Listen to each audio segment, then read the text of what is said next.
से वापस आया तो पैसों के मामले में मुझे बैंक जाना पड़ा। वहाँ की ब्रांच मैनेजर बहुत ही खूबसूरत लड़की थी जिसने मुझे अच्छे तरीके से डील किया। बैंक के काम से फ्री होकर जब मैं घर वापस आया तो मुझे उसी ब्रांच मैनेजर लड़की की कॉल आई। वो मुझे कहने लगी कि आप अपना शनाख्ती कार्ड बैंक में ही भूल गए।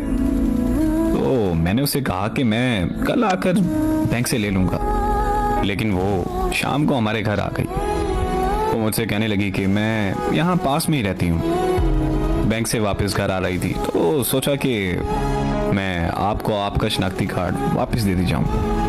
हमारे घर में मेरे अलावा मेरे माँ बाप और एक छोटा भाई था। अम्मी ने उससे चाय का पूछा तो उसने हाँ कर दी। फिर उसने बैठकर हमारे साथ चाय पी और वापस अपने घर चली गई। वो मेरी अम्मी की काफ़ी अच्छी सहेली बन गई थी, इसीलिए वो रोज़ बैंक से वापसी पर हमारे घर से होकर अपने घर जाने लगी। मैं और वो रोज़ शाम को चाय पीते और खूब बातें करते थे। हम ना सिर्फ अच्छे दोस्त बन गए बल्कि वो हमारे घर का एक फ़र्द बन चुकी थी। फिर एक दिन उसे पता चला कि मैं लंदन वापस जा रहा हूँ तो वो मेरे कमरे में आकर रोने लगी और ये कहने लगी कि मैं आपसे बहुत ज़्यादा प्यार करती हूँ।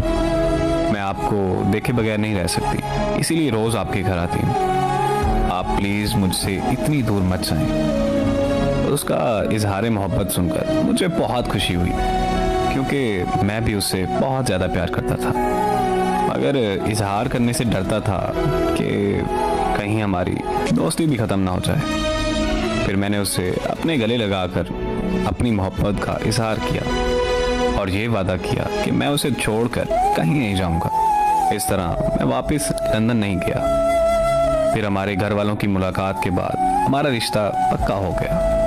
15 दिन बाद हमारी शादी रख दी गई। हम दोनों ने अपनी शादी की सारी शॉपिंग एक साथ की। हम दोनों बहुत खुश थे, लेकिन हमें क्या पता था कि हमारी खुशियों को किसी की नज़र लगने वाली है। हमारी शादी के एक हफ्ता पहले उसकी बड़ी बहन की मौत हो गई। उनके घर में मातम सा छा गया। ऐसे हालात में हमारी शादी मुमकिन नहीं थी, इसीलिए हमारी शादी कुछ महीनों के लिए रोक दी गई। वो बहुत चुप रहने लगी थी, मुझसे बात तक नहीं करती थी। फिर एक दिन मुझे उसकी कॉल आई और वो रोते हुए मुझे कहने लगी कि मुझे माफ़ कर देना, मैं अपने बहनोई से शादी करने जा रही हूँ। अगर तुम ऐसा नहीं करोगी तो मेरी बहन के बच्चे रुल जाएंगे। और फिर रोते हुए उसने कॉल बंद कर दी। उसकी शादी वाले दिन मैं लंदन वापस चला गया और अब 3 साल बाद वापस आया हूँ। मैं वापस पाकिस्तान आना नहीं चाहता था, लेकिन अम्मी की जिद की वजह से मैं वापस आया।